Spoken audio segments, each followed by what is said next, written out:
Hola. Hoy día la clase, como comentábamos la semana pasada, se va a centrar en el tema de integrales impropias. No veo que llegue nadie todavía, así es que vamos a esperar unos minutos para continuar.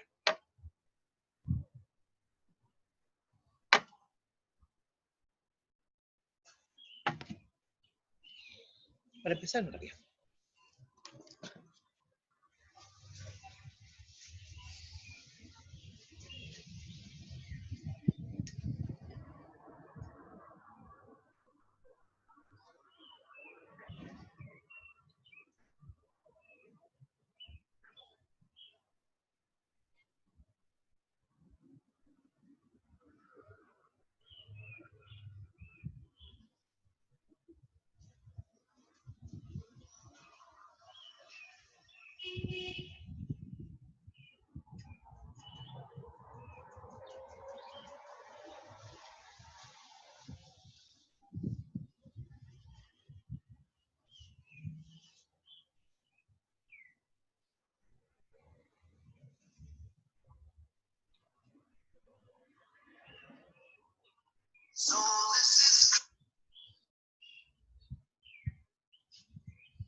¿Nadie?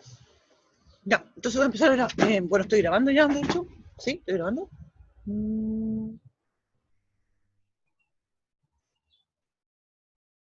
Sí, estoy grabando. Ya.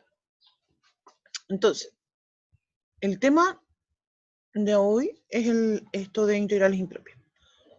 Vamos a hacer un dibujito para explicar los dos casos que nos complican. ¿Se acuerdan que nosotros hasta el momento, por ejemplo, teníamos una función que entre comillas se portaba bien? Tenía una función, ¿cierto? Estaba en un intervalo que estaba acotado, entonces nosotros calculábamos una área, ¿sí? La función incluso podría ser que no fuera continua, podría tener un saltito, por ejemplo, mira, si yo hago esto, aquí está mi A, aquí está mi B, y se fijan aquí tengo una discontinuidad. Incluso podría ser que ni siquiera la función estuviese definida en un punto C, y aún así yo puedo calcular un área. Porque diría, es esto, y tengo esto.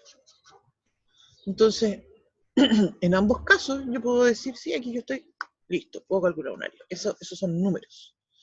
La integral entre A y B de f de x existe. No solamente existe, sino que además es un número real. Positivo, negativo. En este caso los dos dibujos que hice son positivos porque son curvas positivas. Pero nosotros ahora nos vamos a ver enfrentados a situaciones como, por ejemplo, y vamos a hacer dos dibujos acá con esto. Podría tener yo una función así, mira.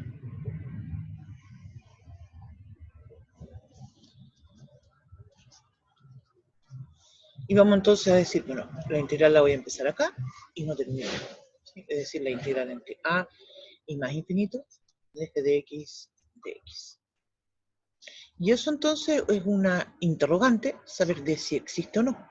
También podría escribir, y también va a ser una interrogante si digo del menos infinito al a de f de x de x. ¿Se fijan? Es decir, en este caso lo que estoy mostrando son casos donde el intervalo, ¿cierto?, no está acotado.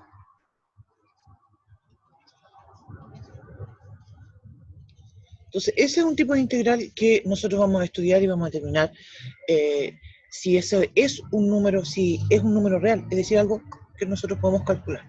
En muchos casos nos vamos a dar cuenta de que no va a ser así, y eso se refiere justamente a integrales impropias y que las vamos a llamar que divergen. Vamos a hacer otro dibujito para explicar el otro método, el otro tema que podría suceder. Podría suceder que yo tuviese una asíntota, por ejemplo acá, mira. Voy a decir que este es x igual a a, y podría decir que tengo una función que hace eso, y hace esto.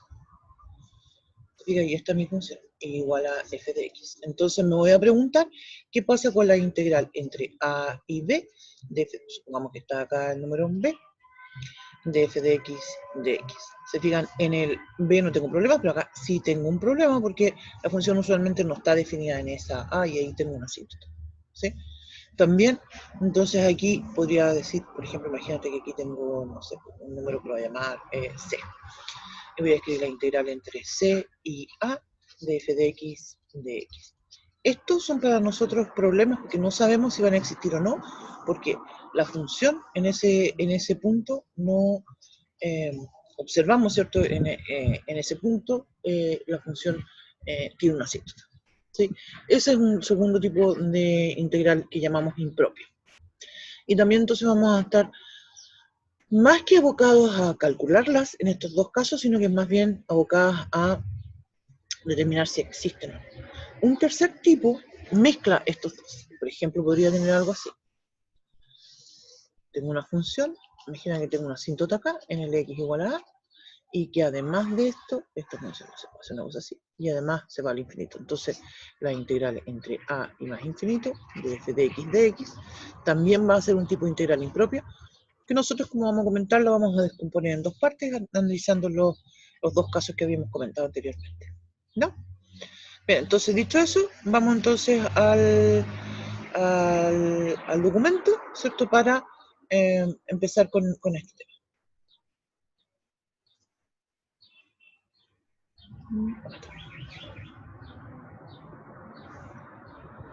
Entonces, bueno, fue muy rápido. Como mencionábamos, tenemos dos tipos esenciales de integrales impropias que se refieren a cuando está el intervalo no está acotado y cuando existen asíntotas. ¿Sí? El tercer tipo que comentábamos mezcla los dos, así que en realidad lo que vamos a hacer es estudiar en profundidad estos dos primeros y después entonces planteamos cuando el intervalo no está acotado. Entonces, vamos a partir con estas integrales que se llaman de primera especie, que justamente es el caso cuando el intervalo no es acotado. ¿Qué es lo que podría suceder? Podría suceder que la integral, como mencionábamos, esté entre a y más infinito, y entonces el intervalo no está acotado, y lo que hacemos entonces es escribir el límite cuando b tiende a infinito, y escribimos la integral entre a y b. ¿Sí? Esa entonces es nuestra definición. Esto también podría suceder, que la integral, el no acotado estuviese por el otro lado, es decir, el menos infinito, y entonces calculamos también, lo definimos también con un límite. Y también, de hecho, una técnica que vamos a usar es esto de calcular. Y el tercer caso podría ser que la integral fuera de menos infinito a más infinito, y lo que se hace en ese caso es descomponerlas en dos partes, como muestra acá la opción 3, y se estudian en forma independiente. ¿No? Ahora, igual hay que mencionar que nosotros sobre todo nos vamos a centrar en los ejemplos del primer caso, es decir, cuando la integral va desde un número a al más infinito, y en realidad si sucede el caso 2 o 3 se homologa el análisis. Es decir, funciona todo igual. Como mencionaba, más que interesarnos en calcular estas integrales, lo que nos va a interesar es saber de si existen o no. y por tanto entonces aquí entra un término que llamamos convergencia. Si ustedes recuerdan la matemática anterior que ustedes tuvieron, trabajaron con el tema del límite, ¿sí?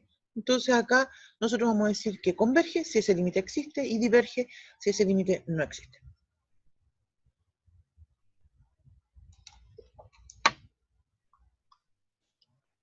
Y veamos un ejemplo. Vamos a analizar la integral entre 1 y más infinito de e elevado a menos x. Y lo que hacemos entonces, y nuestro primer paso, nuestra primera estrategia, es usar la definición. Es decir, vamos a escribir el límite cuando b tiende a infinito de 1 al b de e elevado a menos x y calculamos la integral dejando de lado el límite. Al calcular la integral, ¿se fijan ustedes lo que vamos a analizar? Vamos a tener entonces el límite. Cuando b tiende a infinito, la integral obviamente de e elevado a menos x es menos e elevado a menos x. Evaluamos entre el 1 y el b, y ahora usamos la definición del límite. Y nosotros vamos a recordar también un tema de la exponencial. Vamos a hacer un dibujito para recordar eso.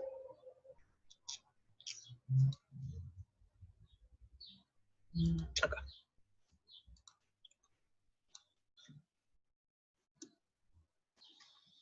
Mira, la función exponencial en su gráfica es así.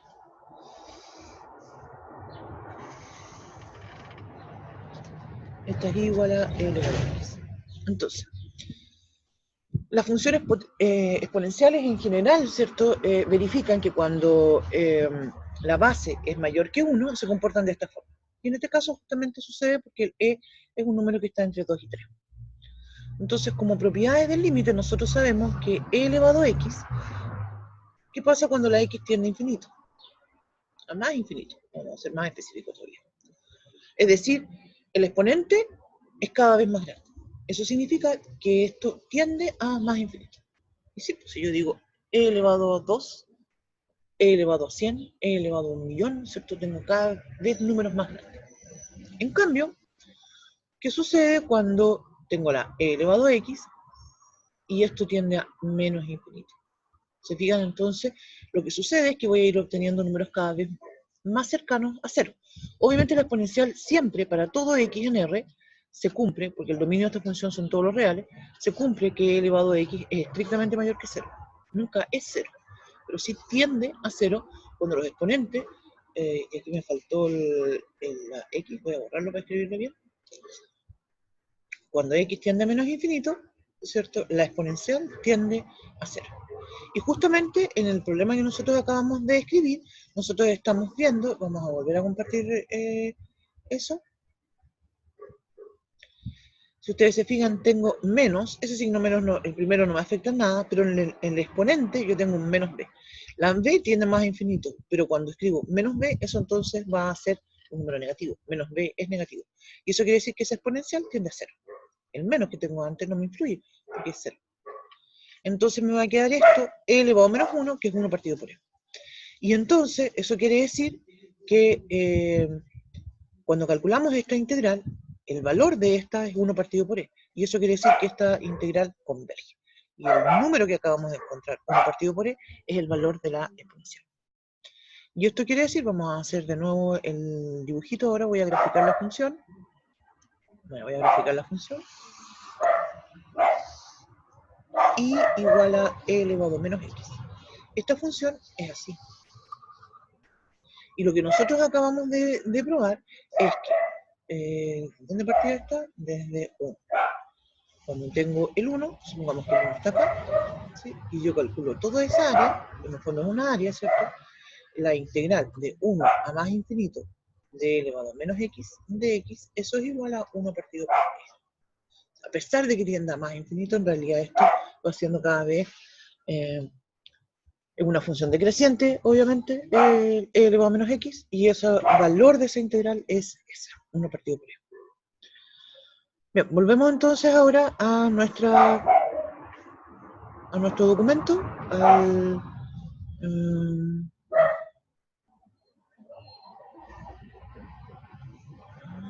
¿por qué no me está pescando esto?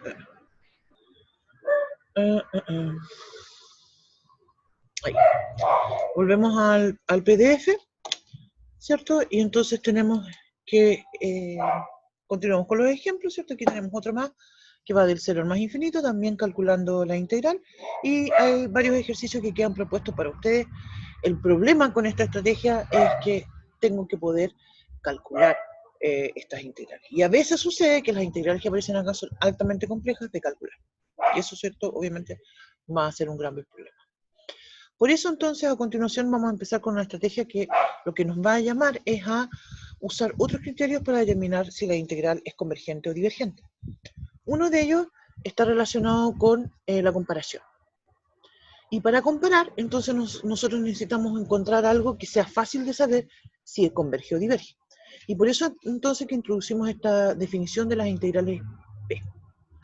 Las integrales P tienen la forma que va del 1 al más infinito de dx dividido en x elevado a p. O sea, las funciones que aquí aparecen son del tipo racional, ¿cierto? Donde en el numerador tengo un 1 y en el denominador x elevado a p. Y la proposición que nosotros vamos a plantear a continuación, yo me voy a saltar la demostración, no la voy a comentar, pero está escrita acá para que ustedes la puedan leer. Dice que este tipo de integral van a ser convergentes si y solo si el p es estrictamente mayor que 1. De hecho, si el p es igual a 1, diverge, ¿no? Recordar entonces también un tema de lógica, porque cuando nosotros decimos sí y solo sí, esa es una doble implicancia. Entonces, sucede que va a ser divergente si y solo si el p es menor o igual que 1. Ya, como dije, nos vamos a saltar la demostración y vamos a ver algunos ejemplos. Entonces, cuando hablamos de estas integrales impropias de primera especie, estas p integral van a ser convergentes si y solo si el p es estrictamente mayor que 1, como vemos en el ejemplo 1, donde el p es igual a 3. Cuando el p es igual a un medio, como en el ejemplo 2, entonces eso quiere decir que la integral es...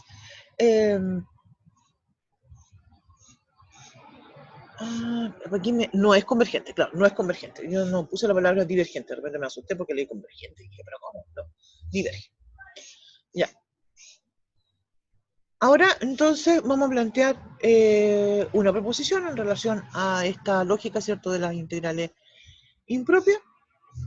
Y vamos a decir entonces que obviamente se mantiene la misma lógica del álgebra de las integrales. Entonces, si tengo alfa por f de x en una integral impropia, esa constante, ¿cierto?, no me afecta en la convergencia. Obviamente tiene que ser una constante distinta de 0. Se mantiene la adición, ¿cierto?, y también la sustracción de integrales impropias, ¿cierto? Y esto mismo se aplica para los otros tipos de integral que habíamos comentado. Y ahora ya entonces planteamos lo que significa estos teoremas de convergencia. Eso sí que hay que destacar que se refieren solo a funciones positivas. Tenemos básicamente dos, que son el teorema de comparación y el criterio del cociente. Vamos a ir comentando esto a continuación. Cuando entonces, ¿qué es lo que vamos a hacer y cómo operan estos teoremas? Nosotros vamos a tener una integral impropia que queremos saber si converge o diverge. Uno no sabe eso a priori.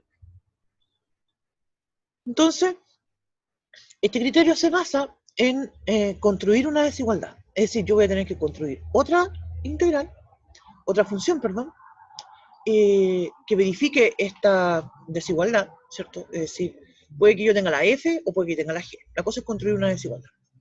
Y entonces vamos a decir que si tengo que 0 es menor que f menor que g, en esta lógica que es los x mayor que 0, entonces vamos a decir que si la función g converge, entonces la función para la integral impropia para la f también converge, lo que resulta lógico, ¿cierto? Porque si yo digo que la g es mayor que la f, y ya la g, con la g la integral impropia converge, obviamente la que es más chica también.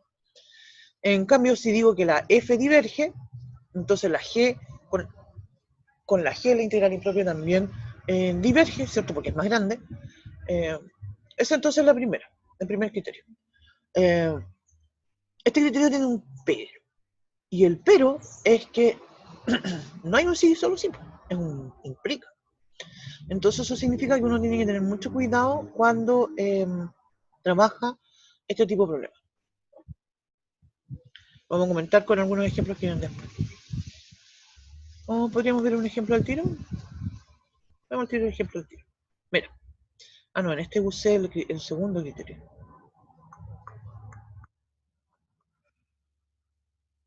Es que me gusta más el segundo criterio. Acá voy a plantear esto. Aquí está. No. Sí, esto también. Ya. Construimos la siguiente desigualdad. Aquí tengo este integral que dice que va del 1 al más infinito. En el numerador digo 6, sí está bien ese. Es 6 menos coseno de x por seno de x. Todo eso dividido por x elevado a 6 más x elevado a 2 tercios.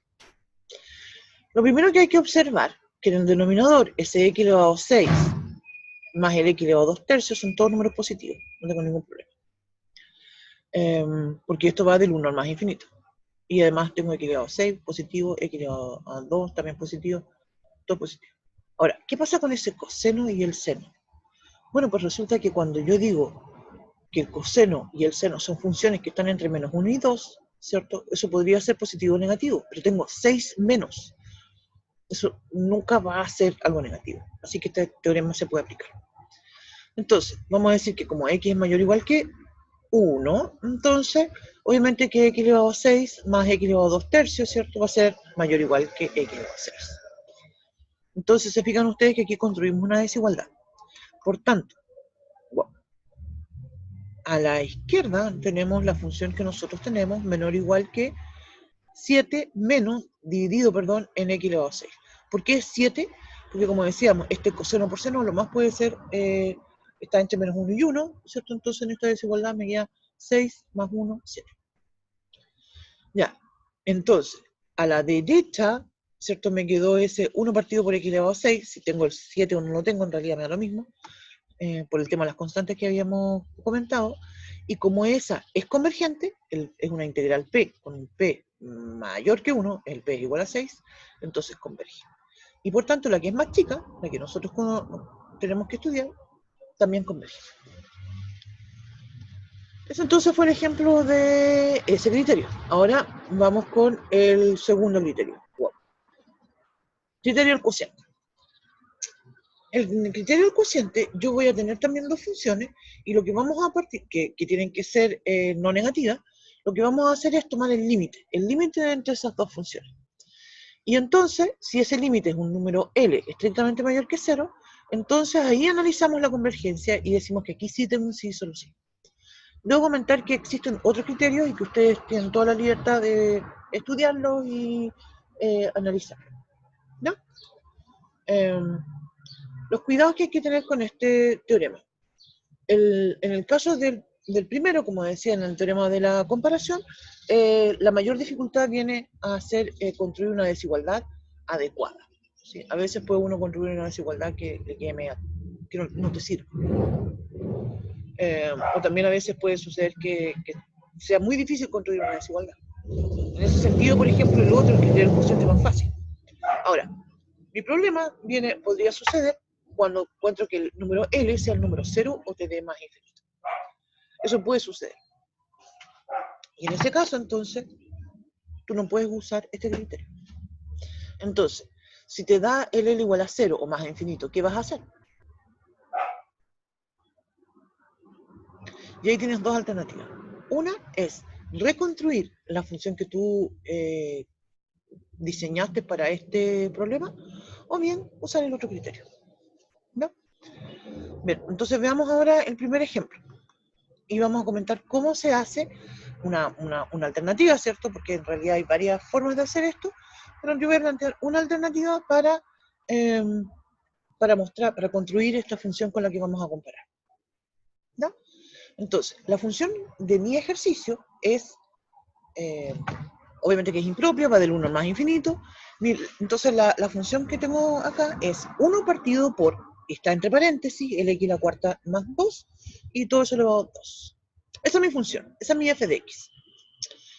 Entonces yo voy a mirar el numerador, tengo un 1, así que voy a decir que esto se parece a 1, ese símbolo, ¿cierto? Una bolita de chancho. Uno lo usa para escribir algo que es similar. No es igual, pero parecido. Entonces, si se fijan en el numerador, yo tengo un 1 y voy a mantener ese 1. Y en el denominador, yo tengo, en la función original, x a la cuarta más 2, todo eso elevado a 2. Entonces yo voy a elegir la mayor potencia. ¿Ya? Insisto, primera especie, elijo la mayor potencia. Y entonces digo x elevado a 4, pero ese 4 está elevado a 2, 8. 2 por 4, 8. Y esa es mi función g. Observamos entonces que las dos funciones son positivas y quiere decir entonces que voy a calcular el límite. Y calculo el límite donde pongo... Aquí en realidad da lo mismo si yo pongo en el numerador la mía y abajo la que construí, da lo mismo. Lo importante es que aquí yo voy a obtener un número que va a ser un número, que va a ser distinto de 0, ¿cierto? Un número positivo, y en este caso el límite nos dio 1. Aquí podemos usar distintas técnicas para analizar los límites. Hay personas que les gusta mucho usar L'Hopital. Yo creo que a veces es muy largo usar L'Hopital, no conviene mucho. O el análisis de los mayores exponentes, también. Estas son técnicas de la matemática anterior, así que eso lo deberían hacer sin ningún problema. Entonces, el límite me dio un número 1, distinto de 0, ¿cierto? Positivo. La conclusión es, ni siquiera es convergente, sino la conclusión es, puedo usar el teorema. Esa es la conclusión. Y ahora entonces veo, yo construí una función, una p integral, con un p igual a 8, y por tanto esa es convergente, y eso quiere decir entonces que la función que yo tengo, la original, también es convergente. Y ahí termina ese problema. Si se fijan en el ejercicio que viene después, obviamente que creo que este es un buen ejercicio para comentar que pensar en calcular esto usando el límite, la definición del límite, como el primer ejemplo que partimos, no es buena idea. Local, en cambio, se fijan acá, y vamos a analizar la misma idea, en el numerador tengo x al cubo más 3x cuadrado más 1. ¿Qué hago? Me quedo con el más grande, con el máximo exponente, x cubo. En el denominador tengo x a la sexta más 4x cuarta más 2 seno de x. Seno de x es una función que oscila entre menos 1 y 1, así que no es algo grande. En cambio, x a la sexta sí. Entonces me quedo con el x a la sexta. En ese cociente, entonces me voy a quedar con 1 partido por x cubo. ¿Cómo se fijan entonces? Analizo numerador y denominador, dejando siempre el máximo exponente, y después entonces construyo el límite usando mi función versus la que construí, analizo el límite, si ese límite me da algo distinto de 0 y estrictamente positivo, ¿cierto? Entonces puedo usar el teorema, en este caso también digo que esto converge.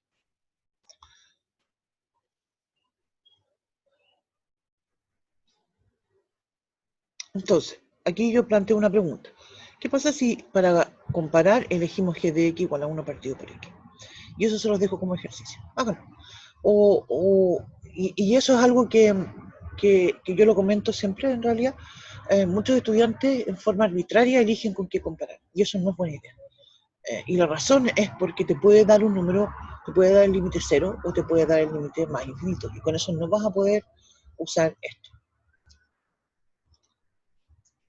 ¿Ya? Aunque hay más ejercicio. Se fijan, la integral en el...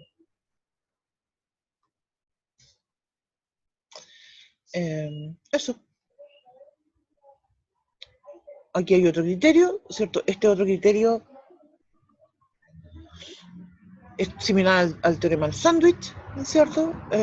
Y que también se puede usar con funciones que no sean positivas, negativas. No, positivas. Ya, aquí también hay otro ejercicio, yo se los dejo como para que ustedes lo analicen. Y vamos a quedar aquí hoy día, ya dado el poco éxito de asistencia. Y mañana continuamos con las integrales impropias de segunda especie. Eso, como dije entonces, terminamos. Voy a dejar de grabar. ¿Dónde está el grabar?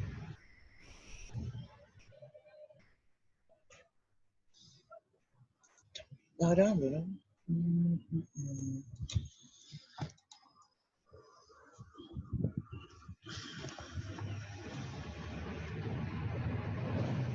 sí está grabando.